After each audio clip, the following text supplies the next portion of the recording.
Hallelujah. Hallelujah. Ating papasahin ay mula sa Genesis chapter 12, verse 10 to 20. Genesis 12, 10 to 20.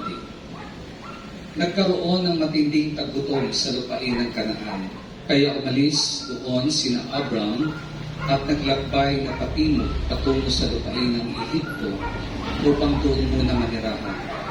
Nang malapit na sila sa hangganan, sinabi niya sa kanyang asawa, Sarai, napakaganda mo. Kapag nakita ka ng mga Ehipsyo, sasabihin nilang asawa kita at papatayin nila ako para makuha ka. Ang mabuti pa ay sabihin mong magkapatid tayo. Alang-alang sa iyo, hindi nila ako papatayin.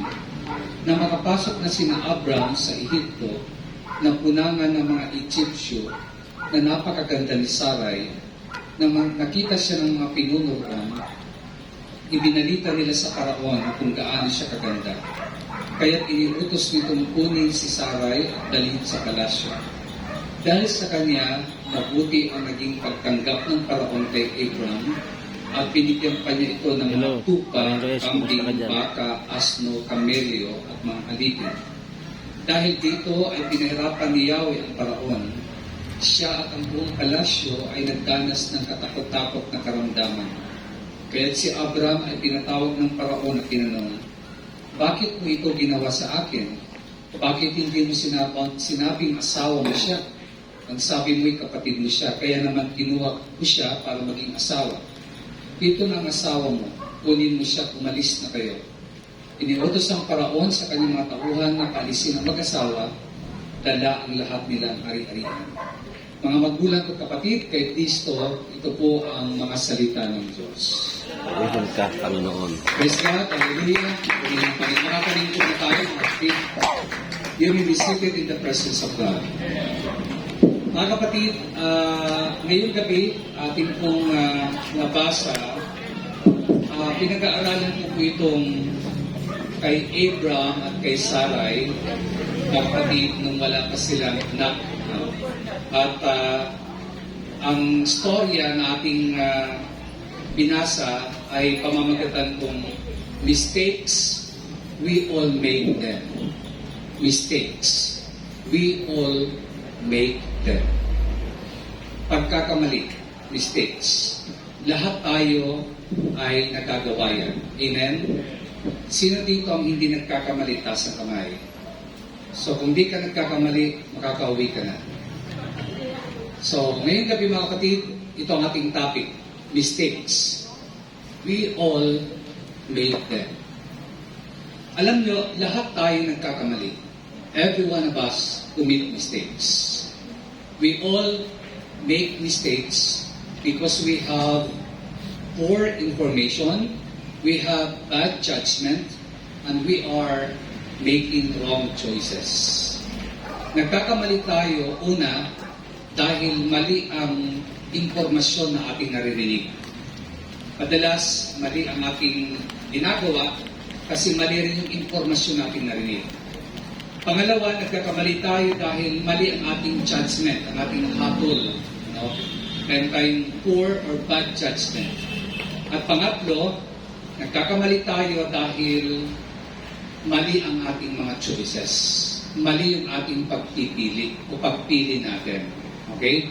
So, again, we all make mistakes because we have poor information, we have poor judgment or bad judgment, and we are making wrong choices.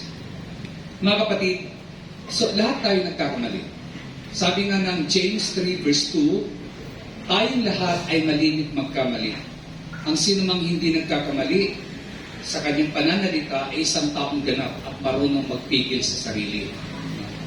So, kapag marunong kang mag-control sa sarili mo, especially sa mga salita, sa mga words na binibigkas mo, sabi ng Bible, ikaw yung taong bihira ka magkamali. Pero madalas tayo, sa ating mga salita, na minsan hindi natin makontrol, kaya tayo nagkakamali. So mga kapatid, so again, we all make mistakes. Lahat tayo, kasama ako. Kayo, ako, lahat tayo nagkakamali. pinag-aralan ko yung mga pagkakamali ko at dinagdag ko yung pagkakamali mo. Pinagsama-sama ko yung aking mga mistakes, yung inyong mga mistakes, at naka-reach ako ng conclusions na mayroong 4 major categories of mistakes. At lahat ng 4 na ito ay matatagpuan sa Bible. So ngayong gabi, i-share ko sa inyo yung 4 major categories of mistakes. At lahat ng ito, these 4 major categories of mistakes are found in the Bible. Makikita natin sa Biblia yan. So, pakinggan yung mabuti, pakinggan natin mabuti. Kahit ako habang pinag-aaralan ko ito, ay sabi ko, Lord, gusto ko rin matuto. No? So, pakinggan natin mabuti kasi makikita natin ang ating sarili sa 4 na mistakes na ito. Okay, number 1. Ang number 1 na pagkakamali, yung first major mistake o category ng mistake na ating nakukunit, yung tinatawag na panic-prompted mistakes. Panic-prompted mistakes. Ano ba yung panic-prompted mistakes? Ito yung pagkakamali dahil natataranta tayo o nagmamadali tayo. Yan ang ibig sabihin ng panic-prompted mistakes. No? Ito yung pagkakamali na udyok ng iyong pagmamadali o kaya pagkakamali dahil natataranta ka. Kaya may word na panic. Panic-prompted mistakes. Pag sabing prompted, parang udyok, no? Parang tutulak sa'yo, nagpo-prompt sa'yo. No? Panic-prompted mistakes.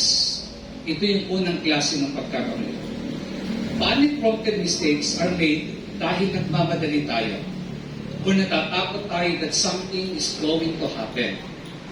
Kaya may mga panic-prompted mistakes kasi mayroon tayong bagay na minamadali. Mayroon tayong gustong makuha kagad o kaya natatakot tayo na baka mangyari yon. Kaya natataranta ka, nagpapanik ka at mayroon kang you take a quick action, we take quick action to try to keep it from happening. So meron ka kagad ginagawa na para hindi mangyari yung kinatatakutan mo. Agad tayong gumagawa ng hakbang na minsan hindi na natin pinag-iisipan ng mabuti kung ano ang epekto nito. Yan ang ibig sabihin ng panic-prompted mistakes. Pagkakamali dahil natataranta tayo, natatakot tayo na may mangyaring ganung bagay, so gagawa tayo ng action kaagad na di natin pinag-iisipan. So, ang resulta, nagkamali tayo. Okay? So, we are worried about something and we are hesitant about letting God take control. Dahil sa ating worries, dahil sa ating pag-aalala sa isang bagay, minsan di na natin ito pinagkakatiwala sa Diyos. Di na natin sinasangguni sa Diyos. No? Hindi na natin pinapaubaya sa Diyos. Hesitant tayo about letting God take it control. Take control. Mga kapatid, alam niyo po, ang nangyayari, we handle it ourselves, and the result is, we make mistakes. Anong sabi ng Proverbs 3:5-6? Anong sabi ng Kawikaan? Ang sabi ng Kawikaan, 3, talatang 5 hanggang 6, kayawi ka magtiwala, buong puso't lubusan. Huwag kang mananangan sa sariling karunungan, sa lahat ng iyong gawain siya'y alalahanin, upang ikaw ay patnubayan sa iyong mga tatahakin. Sa English version, mas maliwanag doon. Sabi doon, acknowledge God in all your ways. Diba? Acknowledge God in all your ways. Do not lean on your own understanding, and He will direct your path. So mga kapatid, panic-prompted mistakes. Sa binasa nating story, si Abraham, God told Abraham to leave his homeland. Iwanan niya yung Haran at pumunta siya sa lugar, sa isang lupain na ipapakita ng Diyos, where he and his family would become blessed. So, si Abraham magiging father of many nations siya. At ang lahat ng bansa, according sa Genesis 12, pagpapalain ng Diyos through Abraham. ang pangalan dito ni Abraham ay Abram pa. Alam niyo yung ibig sabihin ng Abram? Ang salitang Abram, ang name na Abram ay exalted father. At pagdating niya ng pagdating niya ng 90 years old, 100 pala, pinalitan yung kanyang name ng Abraham. Dahil ang ibig sabihin ng Abraham, father of many. So, from exalted father, naging father of many siya. At tama naman yun. Kasi sabi ng Diyos, itong pangako ko sa iyo. Pagpapalain kita, magiging ama ka ng maraming bansa. At ang buong mundo, pagpapalain dahil sa iyo. So mga kapatid, nung dumating si Abraham sa Kanaan na pinagdalan sa kanya ng Diyos, there he built an altar, gumawa siya ng dambana para kay God, at sinabi ng Diyos sa kanya, Abraham, this is the land I promised you. Ito yung lugar na pinangako ko sa iyo. Stay here and don't leave this land. Manatili ka dito, huwag kang aalis sa lugar na ito. So, mababasa natin sa Genesis 12:7 yan. Napakita kay Abraham si Yahweh, sinabi sa kanya, ito ang bayang ibibigay ko sa iyong langit. At nagtayo si Abraham ng dambana para kay Yahweh. But time passes, paglipas ng ilang panahon, mababasa natin sa verse 10 ng Genesis 12, pakinggan nyo ha, kasi dito ko ipapasok yung panic-prompted mistakes na karamihan sa atin nagkukumit ng same mistake. So, time passes, pagdating sa verse 10, sabi ng Bible, there was a famine in the land, and Abram went down to Egypt to live there for a while because the famine was severe. So, nung nagkaroon ng taggutom, matinding taggutom, severe yung famine. So, itong si Abram, iniwan niya yung Kanaan na sinabi ng Diyos, dito ka lang. Pagpapalain kita sa lugar na ito. Iniwan niya at pumunta sila sa Ehipto para mamuhay doon. So, yan ang panic-prompted mistake. Dahil natakot siya na magugutom siya, natatakot siya na magugutom ang kanyang pamilya, gumawa siya ng quick action kahit hindi sinasabi ng Diyos, umalis siya sa lugar na pinagdalan sa kanya ng Diyos, nagdesisyon siya sa pumunta ng Ehipto. No? Abram had promised that God, Abram pala, he promised God that he would stay put. Nangako siya na mananatili siya doon. Pero ano nangyari, mga kapatid? Nung nag-arose yung famine, yung taggutom, natakot si Abraham at umalis siya doon, mga kapatid. So he panicked and packed his bag and family and moved down to Egypt.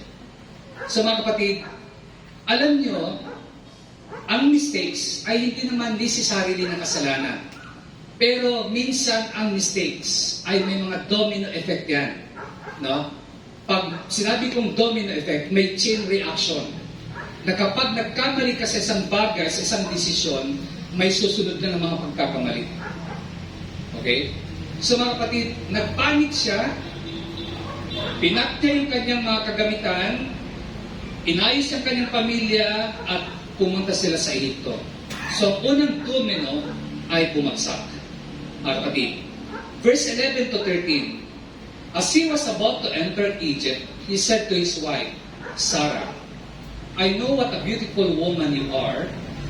When the Egyptians see you, they will say, this is his wife, and they will kill me, but will let you live. Say that you are my sister, so that I will be treated well for your sake, and my life will be spared because of you. So sabi niya sa kanyang asawa, pag dumating na tayo doon, dahil maganda ka, huwag mong sasabihin na asawa mo ako. Sabihin mo kapatid mo ako. Kasi pag nalaman ng mga Egyptian na kapatid mo ako, itratrato ako ng mabuti. Kasi maganda ka. At bibigyan tayo ng maraming mga ari-arian.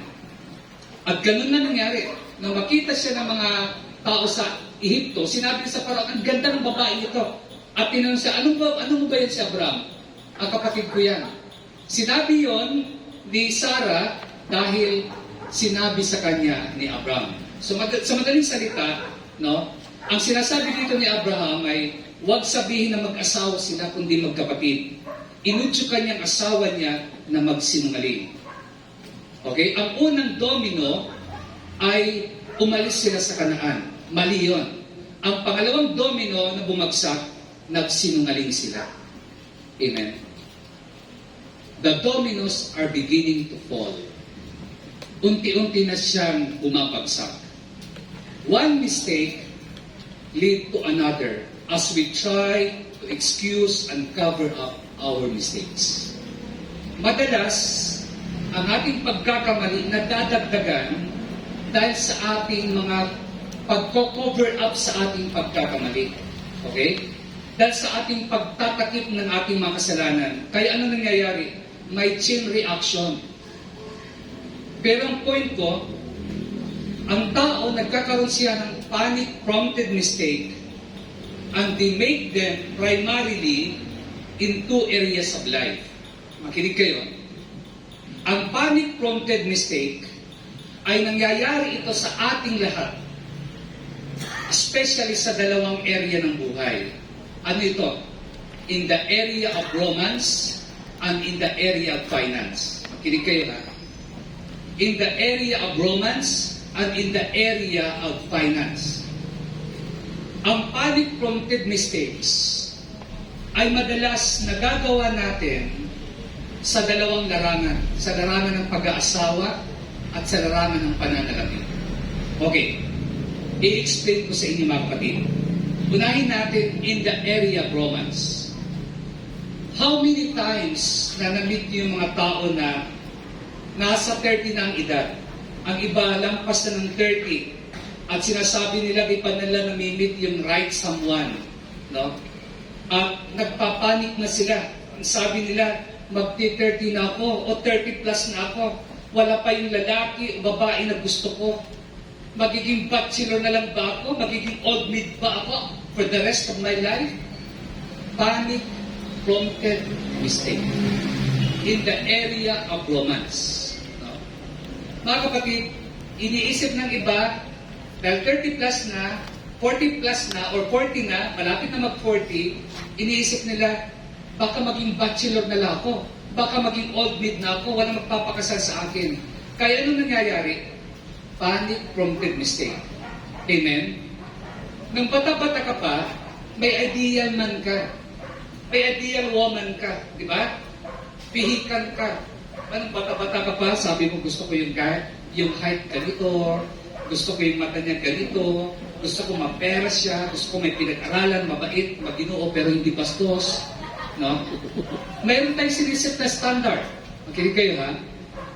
Pero nung walang dumarating at nagkakaedad ka na nung sabi mo, kahit hindi na matangkad, basta guwapo at mapera. Okay na. Eh wala pa rin dumarating. Ano nangyari? Nagkakaedad ka.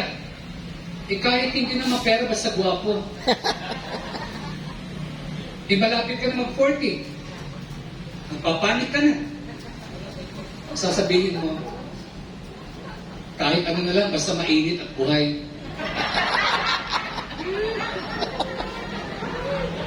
Amen. Panic-prompted mistakes. Amen. So in panic, they grab the first one they find. They get married, or they throw away their morals in the hope of catching someone, anyone. At anong resulta? Domino chain reaction that make the situation worse and not better. Dahil nagmamadali ka, nataranta ka, nagpanik ka, kung sino-sino na lang ang pinulot mo, kung sino-sino na lang ang tinanggap mo, na hindi mo pinag-pray, hindi mo ipinanalangin sa Diyos, ano nangyari? Chain reaction. Lumaki ang problema mo. Amen? Bakit nagmamadali ka, natataranta ka? Diba minsan may nasabi ako dito dati, yung sinabi ng isang pastor, sabi niya, it's better to be unmarried than to marry an unsuitable partner. Mas maganda na yung hindi ka mag-asawa, kaysa mag-asawa ka na hindi naman suitable sa'yo. Amen? Ang pag-aasawa kasi pinag-pray yan, mga kapatid. Hindi yan dahil gusto mo, Papa, don't preach, I'm in love. Amen? In love ako, kaya huwag mo akong diktahan, gagawin ko to. Hindi yan, mga kapatid. Pinag-pray ang pag-aasawa. Kaya may panic-prompted mistakes. Kasi tayo ay natataranta. At yan ang nangyari kay Abraham. Nataranta sila, no? Pumunta sila sa Egypto na hindi naman yun ang pinapupuntan sa kanila ng Diyos. Nagsinungaling pa sila. Kaya patuloy ang paraon, nagkasakit na malubha. Nadamay ang paraon dahil sa ginawa na pagkakamali ni Abraham. Alam niyo kung minsan, sa mga pagkakamali natin, marami nadadamay. Isa nadadamay ang ating pamilya. Nadadamay ang mga taong malalapit sa atin. Amen? Nadadamay ang trabaho natin. Nadadamay ang negosyo natin dahil sa ating mga pagkakamali. Panic-prompted mistake. Amen? Anong sabi ng 2 Corinthians 6:14? Do not be yoked together with unbelievers. For what do righteousness and wickedness have in common? Or what fellowship can light have with darkness? Alam niyo, ang praying for a partner in life is biblical. Ang pag-pray ng mapapangasawa ay biblical yan. Basahin natin ang Genesis 24:7. 24 verse 7, Genesis. Sabi ng Diyos kay Abraham, at sinabi ni Abraham kay Isaac, sa kanyang anak, magsusugos siya ng kanyang anghel na mauuna sa iyo upang tulungan ka sa pagpili ng mapapangasawa ng aking anak. At tinutukoy pala dito, ang kausap pala dito ni Abraham yung katulong niya, yung kanyang servant na magdadala kay Isaac papunta sa isang lugar na doon pipili ng mapapangasawa. Kasi marriage is for lifetime. Amen? Lifetime yan eh. Alam niyo, meron ako mga kilala na nandyan. They made mistakes back when they were 20, 30, and now they wish they could go back and do it right. Kung pwede lang maibalik yung dati, kung pwede lang maibalik, itatama ko yung mga mali ko. Pero, andyan na yan. The only way you can handle your mistake is to make it right by loving the person you marry.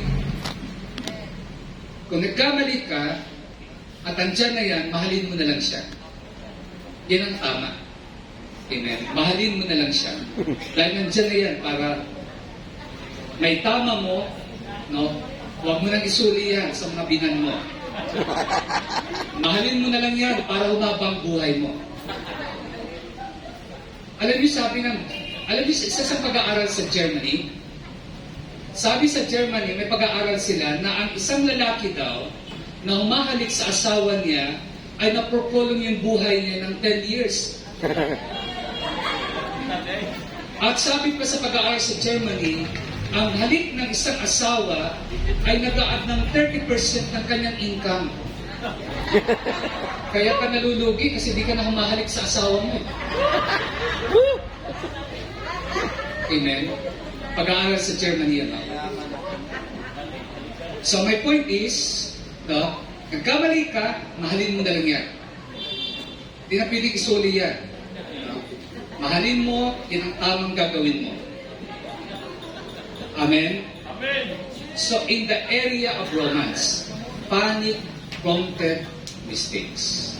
Maraming tao nagkakamali dito dahil sa kanilang pagmamadali.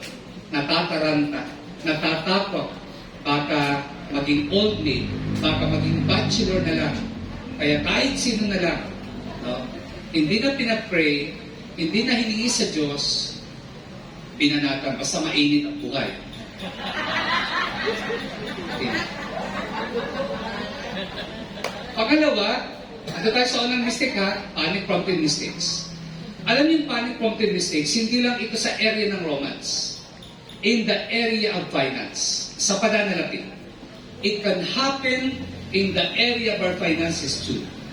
Alam niyo, sa panahon ngayon, it is so easy to get into a financial bind. Sa panahon natin ngayon, madali kang maitali sa financial na problema. Bakit ka mo? Kasi ngayon panahon, marami ng paraan para makakuha ka ng pera o mga bagay na gusto mong makuha ng madalian. Amen? May mga lending, di ba? May mga lending, makakautang ka, may mga home credit na, aalukin ka, may mga credit cards yan, may Mastercard, Visa card, kaya nagsasend and wonder ka, may mga installment, di ba? Kunin mo ito, hulug-hulugan mo ito, at dahil nagmamadali ka na magkaroon ng gusto mo, anong mangyayari sa'yo? Panic-prompted mistake. Amen? Kunin mo ito, hulug-hulugan lang. Kaya minsan kahit sa gawain, may mga dalda, hulugan, installment. No? May mga stores, shops, na may tinatawag silang easy payment plans. Di ba? Meron mga ganyan. Kapag nagmamadali kang makuha ang gusto mo, hindi mo mamamalayan, paon ka na sa utang. Panic-prompted mistake. Amen. Amen? Kahit hindi pa tamang panahon na magkaroon ka ng ganun, nagmamadali ka, kahit wala kang sapat na income, kukuha ka ng kukuha, anong mangyayari sa iyo? Paon ka sa utang. Amen? Totoo yun mga kapatid. Marami papasok sa networking, may mga magandang pangako, sasabihin, yayaman ka dito. Ikaw naman, gusto mong yumaman ka agad. Yayaman ka dito. Kakagat ka. Nagbibilang ka ng sisi, wala pa yung itlog. Di ba ang daming taong nakapasok dyan? Investment, malaki daw ang interest. Ano nangyari? Na-scam. Nabudol-budol. Di ba? Bakit? Sa pagmamadali na yumaman. Magsusugal sa kasino. Kasi isang taya, milyon ang kikitain. Mananalo ako. Una, pinapanalo ka ng demonyo. Pagkatapos ng sunod ng talo mo. Totoo yan mga kapatid. Ang dami kong kilalang ganyan na baon sa utang. Dahil sa pagmamadali na yumaman. Pagmamadali na magkaroon ng gusto niya. Panic-prompted mistakes. Amen? Una, mananalo ka. Pero pagkatapos yan, puro ka ng talo. Maniwala kayo sa akin. Amen? Patatayain ka. Wedding, ending, loto. Kasi yayaman ka kagad. Pero kung yung pera mo, wala na, nagsara na yung loto outlet, hindi ka pa rin yayaman.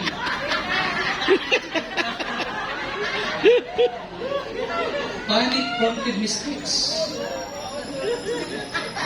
Kukuha tayo ng mga appliances, mga gadgets, ang mamahal, pero yung ating income hindi naman sapat. Ano mangyayari sa atin? Baon sa utang. At pag di ka pinautang, magtatampo ka. Panic-prompted mistakes. Nagmamadaling yumaman.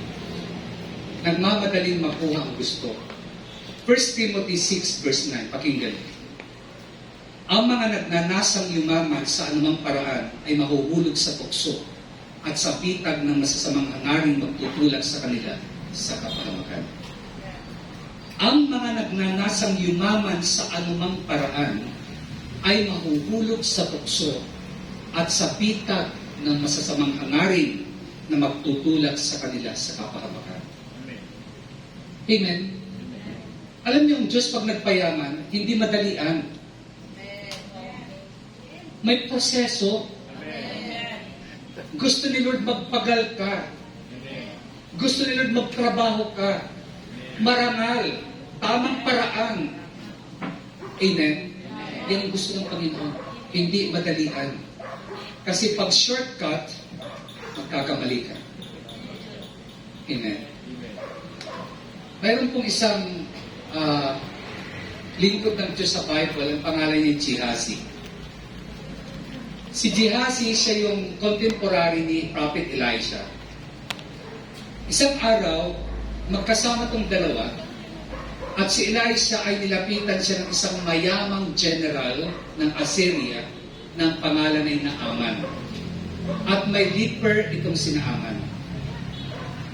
Sabi ni Naaman na pagalingin siya. So, to make the story short, pinalublog siya sa Jordan River at pag ahon niya, siya ay magaling.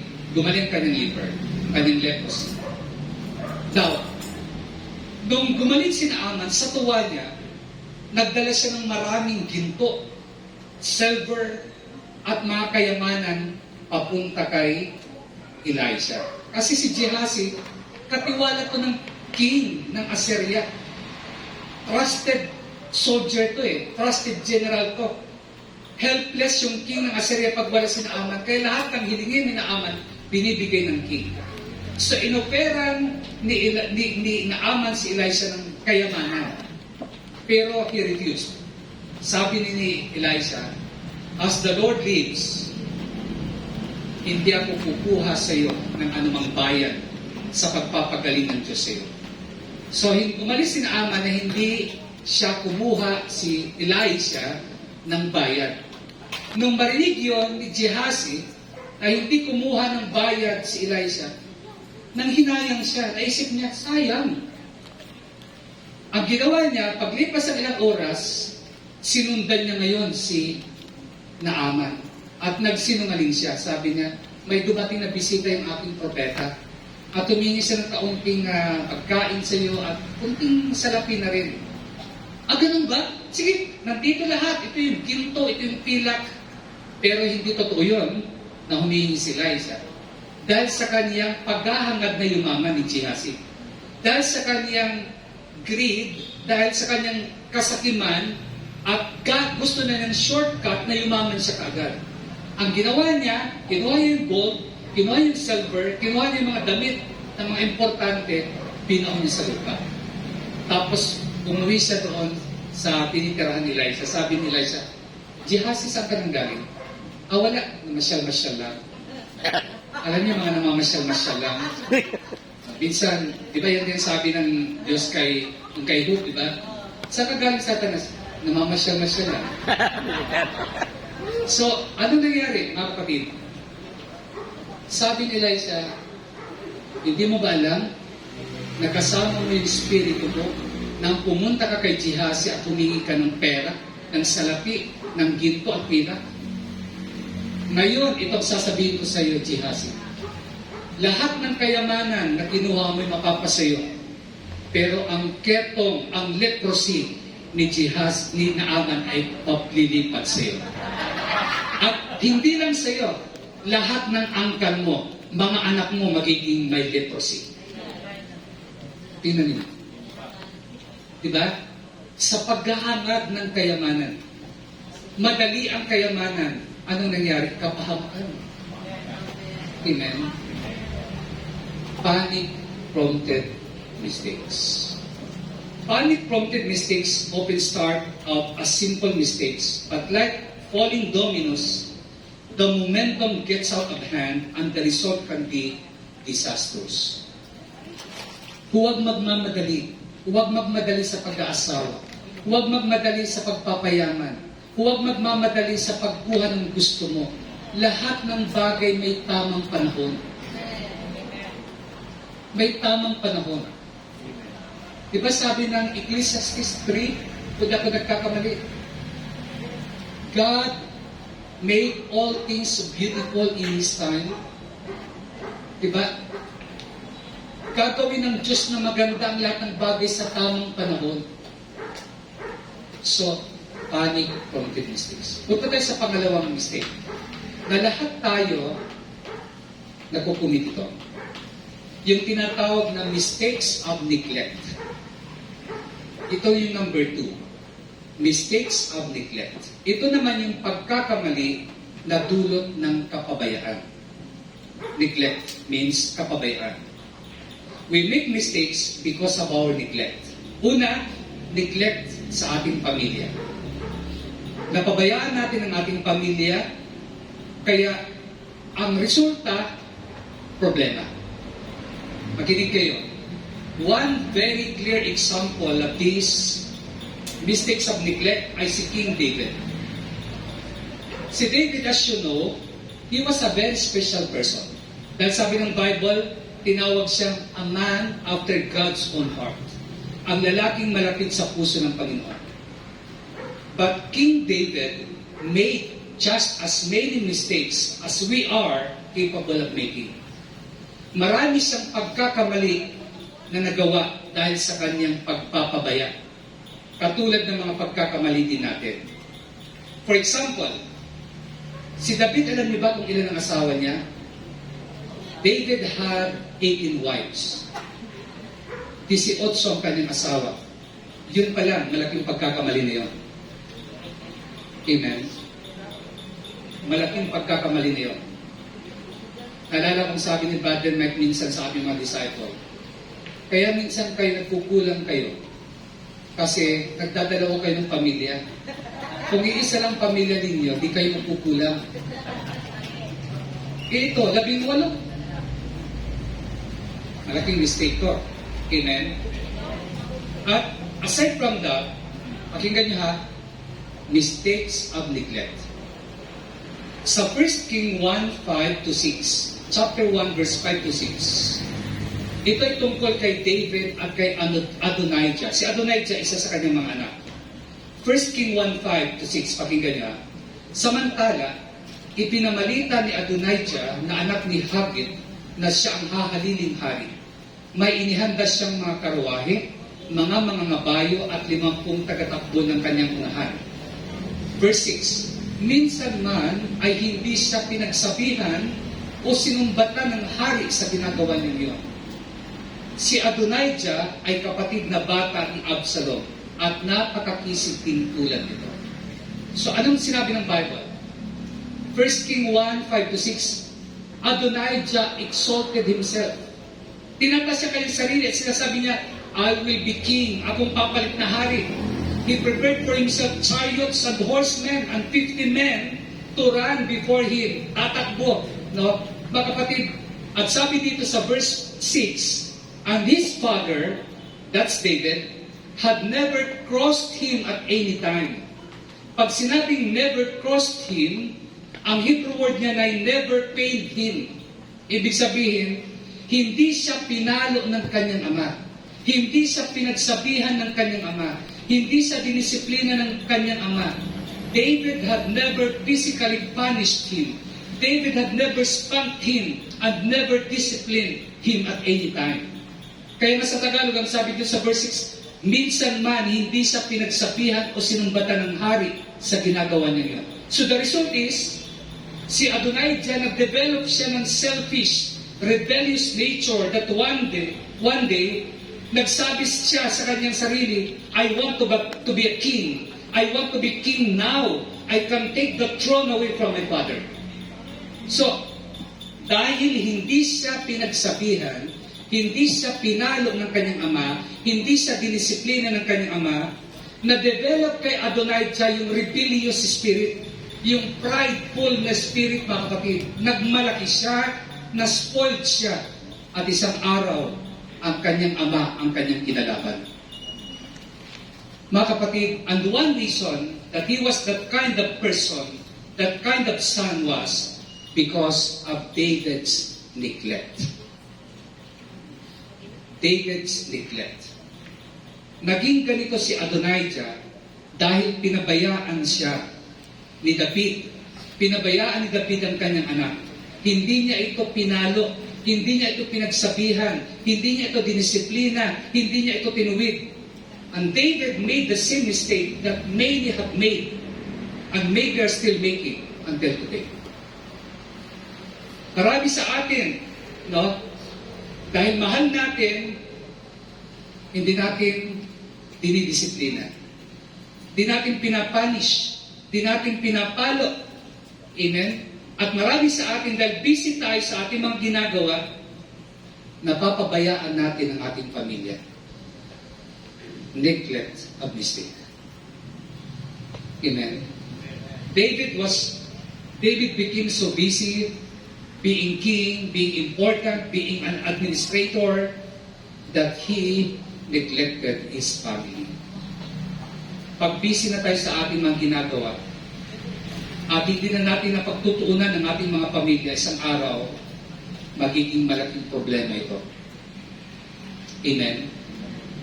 So, ito yung pangalawang mistake ng marami sa atin. I myself, alam ko, may mga time din na pagkakamali ko ito. Napapabayaan ko. Minsan, pero praise the Lord, to God be the glory, yung mga anak ko, lumaki sila na may takot sa Diyos. Lumaki sila na magalang sa magulang. Pero ito yung reminder sa ating lahat, mga kapatid, na huwag nating pabayaan ang ating mga pamilya. Amen? Yes, mahal natin sila. Pero hindi ibig sabihin na pagmahal mo, ay hahayaan mo na lang. Kasi ayaw mo silang masaktan. Hindi mo sila ipapanish. Hindi mo sila matiis. Alam niyo, minsan tayo mga magulang, kailangan natin ng tinatawag na tough love. Alam niyo yung tough love? Yung minsan dapat maging matigas ka para sa kapakanan ng iyong anak, ng iyong pamilya. Hindi lahat ng oras ay yes ka lang ng yes. Tough love. Amen? Kasi mayroon ang Diyos gusto na gawin natin sa ating pamilya at huwag natin silang pabayaan. Another examples ng mistake of neglect. Sa Bible, mababasa natin sa 1 Samuel chapter 2, yung isang high priest ng pangalan ay Eli. Sa 1 Samuel 2:27, pakinggan niyo. Minsan si Eli, nilapitan ng isang propeta ng Diyos, sinabi sa kanya, ganitong pinasasabi ni Yahweh, nangusap ako sa ninuno mong si Aaron nang sila'y alipin pa ng Paraon, ng hari ng Ehipto. Sa mga lipi ni Israel ay siya ang pinili kong magiging pari. Siya mangangasiwa sa altar, magsusunod ng insenso, magsusuot ng linong ipot at maglilingkod sa akin bilang kintawan ng Israel. At lahat ng handog sa akin ng mga Israelita ibibigay ko sa kanyang sambahayan. Verse 29, bakit ninyo nasaang maangkin ang mga alay at handog sa akin? Mas iginagalang mo pa yata ang iyong mga anak kaysa sa akin. Bakit mo sila pinabayaang magpasasa sa pinakapiling bahagi ng mga handog para sa akin? Pinangako ko noon na tanging ang sambahayan mo lamang ang makakalapit sa akin habang panahon. Ngunit hindi na ngayon. Pararangalan ko ang nagpaparangal sa akin, ngunit pababayaan kong nagtatakwil sa akin. Darating ang araw na papatayin ko ang mga kabataan sa iyong sambahayan at sa iyong angkan. Paiikliin ko ang iyong buhay at maaga kayo mamamatay. Bakit sinabi ito ng Diyos kay Eli? Kasi si Eli, mayroon siyang dalawang anak na lalaki. Itong dalawa niyang anak na lalaki, dahil mga high priest si Eli, itong dalawa niyang anak na lalaki, lahat ng mga handog doon sa templo, kinukuha nila, kinakain nila, na hindi naman dapat kainin. At aside from that, nakikipag-sex sila sa mga Levites, sa mga babae doon sa temple. Nilalapastangan nila. Pero never na pinanish sila ng tatay nila na si Eli. Never na pinagsabihan sila ni Eli. Never na dinisiplina sila. Kaya anong sabi ng Diyos kay Eli? Anong sabi ng Diyos sa verse 29 kay Eli? Bakit niyo pinagnanasaang maangkin ang mga alay at handog sa akin? Mas iginagalang mo pa yata ang iyong mga anak kaysa sa akin. Bakit mo sila pinabayaang magpasasa sa pinakapiling bahagi ng mga handog para sa akin? A mistake of neglect. Amen? Kaibigan at kapatid, ito po ay para sa ating lahat, kasama ako. Kailangan natin i-honor ang Diyos higit sa pag-honor natin sa ating mga anak. Parangalan natin ang Diyos. Sabi nga, ang nagpaparangal sa akin, pararangalan ko rin. Ang tinatakwil at itatakwil ko rin siya. Kaya sabi ng Diyos kay Eli, simula ngayon, hindi na kayo magiging priest ang lahi mo at maaga kayo mamamatay. Hindi kayo tatanda. Amen. Sapagkat pinabayaan mo ang iyong mga anak na lapastanganin ako. mistakes of neglect. Mga minamahal kong kapatid, anong sabi ng Proverbs 22 verse 6? Train a child in the way he should go, and when he is old, he will not turn from it. Train a child in the way he should go, and when he is old, he will not turn from it. Turuan mo siya sa tamang daan. Turuan mo siya ng tama na makadiyos. Hebrews 12:7. Tiisin niyong lahat bilang pagtutuwid ng isang ama, sapagkat iti nagpapakilalang kayo inaari ng Diyos na kanyang mga anak. Sinong anak ang hindi tinutuwid ng kanyang ama? Verse 8. Kung ang pagtutuwid na ginagawa ng lahat ng anak ay di gagawin sa inyo, hindi kayo tunay na anak, kundi mga anak sa labas. Verse 9. Tanging sa riyan, pinarurusahan tayo ng ating mga ama sa laman, at dahil dito ginagalang natin sila, hindi ba lalong nararapat tayo pasakop sa Diyos ating Ama sa Espiritu upang mabuhay tayo? Proverbs 20:30. Ang hampas na lumalatay ay lumilinis ng kasamaan, at ang palong na daramay humuhugas ng kalooban. Amen? Hindi masama ang pagpalo sa anak. Huwag lang yung palo na parang kaaway mo ng anak mo. Yung palo na para ituwid siya. Amen? Para itama siya. Dahil yung sabi ng Bible, Proverbs 23:13, disiplinahin mo ang bata, ang wastong pagpalo ay hindi niya ikamamatay. Neglect of family ay isang malaking mistake. At of course, hindi lang ang neglect is not limited to family. Ang neglect, it can affect sa ating spiritual din na buhay. Anong sabi ng Hebrews 10:25? Hindi lang ang ating pamilya ang huwag nating pabayaan, maging ang ating spiritual na buhay, huwag nating i-neglect. Sabi ng Hebrews 10:25, neglect not assembling. Neglect not assembling.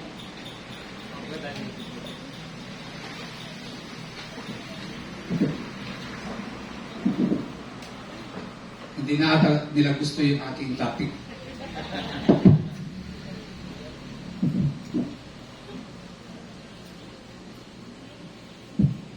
Mga kapatid, hindi lamang ang pamilya ang dapat nating tignan. Ang kailangang bantay natin na napapabayaan natin. Ang dapat nating bantayan, maging ang mga spiritual na bagay. Example, ang sabi ng Hebrews 10:25, neglect not the assembling of yourselves together as some are in the habit of doing. But let us encourage one another, and all the more as you see the day approaching. Huwag kaliligtaan ang pagdalo sa ating mga pagtitipon gaya ng ginagawa ng ilan, kundi palakasin ang loob ng isa't isa, lalo na ngayong nakikita nating nalalapit ang pagdating ng Panginoon. Ang ating pagpapabaya sa ating mga spirito sa pamamagitan ng pagbabaliwala natin sa mga importanteng pagtitipon katulad nito at pag-aaral ng salita ng Diyos ay isang malaking pagkakamali. Kaya hindi dapat natin i-neglect ang fellowship. Hindi natin dapat i-neglect ang mga prayer meetings. Hindi natin dapat i-neglect ang prayer, ang devotion, ang quiet time, ang meditations ng words of God. Huwag natin pabayaan ang ating spiritual. Amen? Ano sabi ng Acts 2:46-47? Araw-araw sila nagkakatipon sa templo, nagpipera-peraso ng tinapay sa kanilang tahanan, nagsasalo-salong masaya ang kalooban, nagpupuri sila sa Diyos at kinalulugdan ng lahat ng tao. Araw-araw sila nagtitipon. Ang iba sa atin, isang araw nga lang sa isang linggo, tinatamad pa tayo. Amen? Ito ang mga lingkod ng Diyos araw-araw, every day. Amen? So yan po ang pangalawang mistake. Una, yung panic-prompted mistake. Pagmamadali, nakakuha ka ng bato na pinumpok mo sa ulo. Pangalawa, mistakes of neglect. Pangatlo, ang pangatlong category ng mistake na nasa Bible, yung tinatawag na unrestrained, disobedient curiosity. Unrestrained, disobedient curiosity. Pag sinabing unrestrained, disobedient curiosity, ito yung pagkakamali dahil hindi mo mapigilan ang pag-usisa kahit alam mo na ito ay mali. Yung curiosity mo, unrestrained. Sabi unrestrained, hindi ka mapigilan. No? Kahit mali, gusto mong matuklasan, gusto mong mausisa kahit mali. No? Yan ay isang malaking mistake. Kapag mayroon tayong gustong matuklasan, kahit alam natin bawal, di pa rin tayo mapigilan, gagawin pa rin natin kasi gusto natin, ang bagsak natin ay kasalanan. Yan dapat na unrestrained, disobedient curiosity. Example nito sa Bible, 1 Samuel 28. Ito po ang magandang example ng unrestrained, disobedient curiosity na mistake. Si King Saul, sa chapter 28 ng 1 Samuel, ay iniwan na siya ng Diyos dahil he has disobeyed God time and time again. Sinusuway niya ang Panginoon, and God is no longer with him. Iniwan na siya ng Diyos. Iniwan na siya ng Espiritu ng Diyos. And the battles are going against him. Sobrang digmaan at tagilid sila. At desperate na siya. Ang ginawa niya, gusto niyang kausapin si Samuel, yung prophet of God na once naging advisor niya, closest advisor niya. Ang problema, patay na si Samuel. Anong ginawa nitong si King Saul? Ang ginawa niya, mga kapatid, makinig kayo ha, dahil gusto niya makausap si Samuel, nag-disobey siya, sumunod siya sa basis ng bad advice, nag-consult siya sa isang medium, isang spiritista, at nag-claim ang spiritista na ito na nakakapag-communicate siya sa mga patay. Alam nyo, malaking kasalanan yan. Yung mga mahilig magpa-albularyo dyan, mahilig sa mga mananawas, mahilig magpahula, mahilig sumangguni sa mga astrologers, huhulaan ka, mahilig sa mga horoscope, makinig kayo. Diyos lang ang nakakaalam ng buhay ninyo. Hindi ang paraha. Hindi yung mga star. Hindi yung horoscope na yan. Amen? Sasabihin sa iyo ng kaya ka may sakit ngayon, kinukulang ka ng kapitbahay mo dahil hindi mo pinautang. Ano mangyayari sa iyo? Magkikimkim ka ng galit sa taong yon. Yan ang gusto ng demonyo, magkimkim ka ng galit. Amen? Mga kapatid, ano nangyayari? Mali ito. Pakinggan nyo. Deuteronomy 18, Deuteronomy chapter 18 verse 10 to 11. Sino man sa inyo huwag magsunog ng kanyang anak bilang ano? Huwag maging manghuhula. Huwag gagawin ang ginagawa ng mga mananawas, ng mga mangkukulam, ng mga sumasangguni sa mga spirito ng mga patay. Sino mang gumawa ng gayon ay kasusuklaman ni Yahweh. Deuteronomy 18 verse 10 to 12. Dahil sa disobedient, dahil sa unrestrained disobedient curiosity, sumangguni si Haring Saul sa mga medium na pinagbabawal ng Diyos. Amen? At alam niyo po, makinig kayo, hindi lang yan ang tinutukoy ko na mga pagsangguni sa mga spiritista, mga mangkukulang, mga fortune teller, mga bumabasa ng kristal, ng katulad ni Madam Auring. Alam nyo, makinig kayo. Maraming tao ngayon ang nagkakamali sa tinatawag na unrestrained disobedient curiosity, especially ang mga kabataan. Young people, listen. Ito ang primary sin ng maraming kabataan, young people today. Dahil sa curiosity nila, di ba, napapasok sila sa maling gawain. Drugs, alcohol, paninigarilyo, premarital sex, fraternity, sorority. Out of curiosity, gusto mong matuklasan ng isang bagay, kahit alam mong mali, papasukin mo. internet pornography, pupunta ka sa website sa mga hubad. Ano yan? Curiosity. Amen? Unrestrained. Di mapigilan. Disobedient curiosity.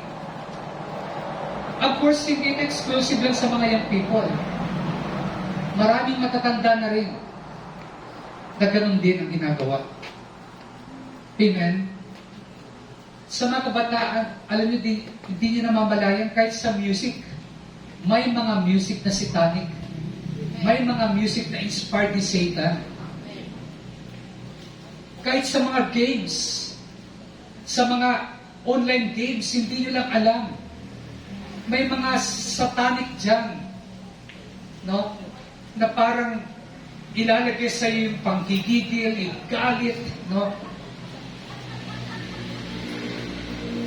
Amen?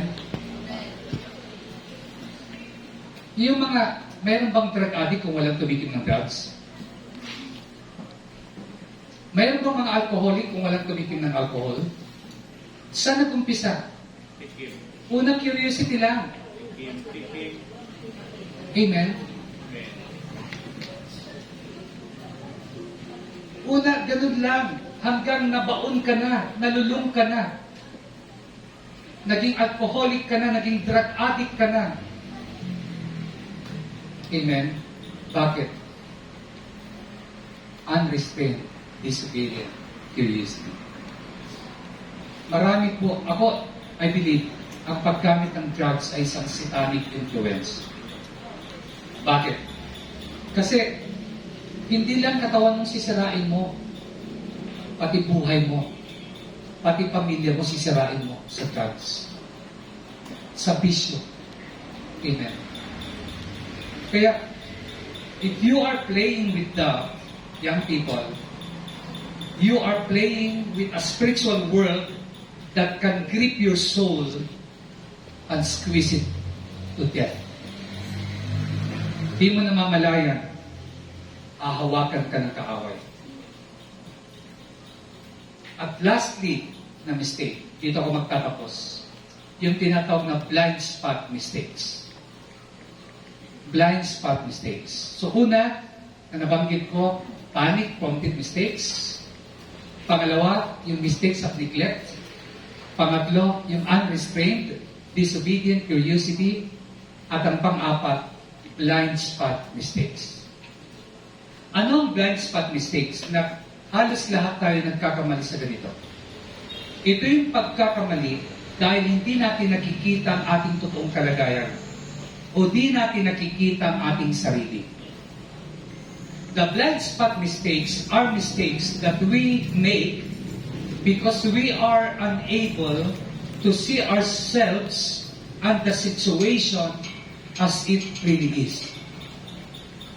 Pag sinabing blind spot, sa driving, pag sabing blind spot, hindi mo nakikita ng klaro sa rearview mirror ang nasa likod mo. Yun ang blind spot. So wag na wag kang mag-change ng lane, especially pag nasa expressway ka, na blind spot na hindi mo nakikita ang nasa likod. Maa-aksidente ka. So, mga kapatid, sa buhay natin, ang blind spot mistake, ito yung tinatawag na inability to recognize a fact or think clearly about a certain topic, especially because of prejudice. Pag sinabing blind spot mistake, hindi mo makita o hindi mo tinatanggap ang isang katotohanan dahil hindi matuwid ang palagay mo, yung tinatawag sa madaling salita, in denial ka. Yan ang ibig sabihin ng blind spot mistake. Halimbawa, he loves him so much that he has a blind spot when it comes to his faults. Dahil sa sobrang pagmamahal niya sa taong yon, bulag siya, may blind spot siya pagdating sa mali ng taong minamahal niya. Di ba may mga ganon? Dahil mahal mo isang tao, nagbubulag-bulagan ka na lang. Kaya tama yung kasabihan, love is blind, But marriage is an eye-opener. Amen? Amen. Eye-opener ang marriage. Alam nyo, ito yung blind spot, no? Ito yung area na nag-feel ka i-exercise yung judgment or discrimination. Nagkakaroon ka ng blind spot concerning sa behavior ng isang tao dahil sobrang siyang mahal. Blind spot yan. Amen? O kaya naman, pag sabing blind spot mistake, kahit alam mong mali, pinipilit mong sabihin sa iyong sarili, kinukumbinsin mo yung sarili mo na hindi mali. Pinapaniwala mong sarili mo na hindi mali. Yan ang blind spot mistake. Hindi mo nakikita ang totoo na katotohanan. Amen? Alam nyo, magandang example nito yung mga Pariseo. Ang mga Pariseo, alam nila na mali ang kanilang judgment kay Jesus. Pero pilit nilang sinasabing tama sila. Blind spot mistake. Si Pilato, alam niya na mali ipapako si Jesus na walang kasalanan, inosente si Jesus, pero pinapako pa rin niya, nagugas siya ng kamay, blind spot mistake. Nagbulag-bulagan siya sa katotohanan. Amen? At may example din yan sa Bible, pero di ko na masyadong dapat palawakin pa kasi ahahaba tayo. Pero may isang example ito si Peter at saka si Paul. Nang si Peter ay pumunta sa isang lugar na may mga Orthodox Jews, no? At pumanig siya sa mga Orthodox Jews na hindi na siya pumapalit sa mga Gentiles. Para ma-please niya lang yung mga Orthodox Jews, pinagsabihan siya ni Paul, mali ang judgment mo, maling ginagawa mo. Porket Hudyo ka, porket itong mga Hudyo na ito, na mga Orthodox ay ma-impluensya, sila na ang papanigan mo, babaliwalain mo itong mga Gentiles. Blind spot mistake. Amen? Kaya minsan, tayo ay nag-fail tayo sa ating judgment. Kasi, nagbubulag-bulagan tayo. Amen? Mga magulang ko kapatid, nawa sa simple na topic ko ito ngayong gabi ay meron tayong magulang. Amen. Mistakes, we all make them. Lahat tayo nagkakamali. Pero dapat ang ating mapagkakamali, natututo tayo. Kapag ikaw ay napasok sa plancha, ibabalik mo pa ba ang kamay mo sa plancha?